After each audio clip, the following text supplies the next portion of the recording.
We grew up in a small community in Maryland called Mardella Springs, Maryland. My dad and the family did local farming, very similar to here in Illinois. I knew I didn't want to do that the rest of my life, therefore I chose medicine. My mom worked for a pediatrician's office, found it very interesting, and that's what I pursued. It was pure determination. I am the first one to go to college in my family, so I really didn't have anybody to kind of lean on to help me get through. So it was just pure determination that that's what I was doing. I was actually looking at podiatry.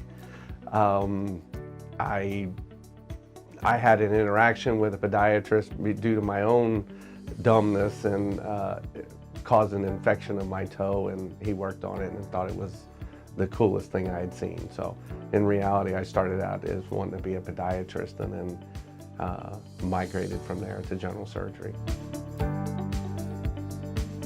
It's much like what I grew up in. It's actually a little bit bigger than what I grew up in, but it's very much like what I grew up in, a small town, and I knew that's what I wanted to do. I didn't want to be in a big city. That's not of an interest. I spent 5 years of residency and 4 years of med school in the big cities and knew I wanted out of that and back into a small community where you got to know people.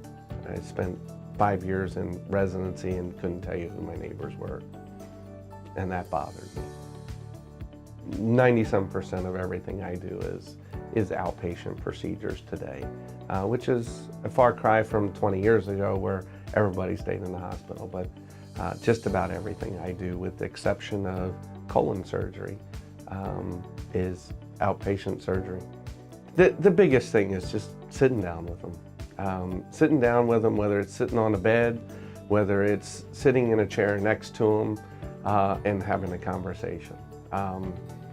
That goes so far in making that connection. You can't stand over top of somebody or anything. You just got to sit down with them and talk them through it. My philosophy's always been to take care of the patients the very best I can. I don't give VIP treatment. They all get VIP treatment. If I'm giving someone better treatment than the other, then I didn't give somebody my best, and I just don't do that. It's everyone, regardless of who you are. If you're the wealthiest individual of the community or someone that's not, you're still going to get my very best, irregardless.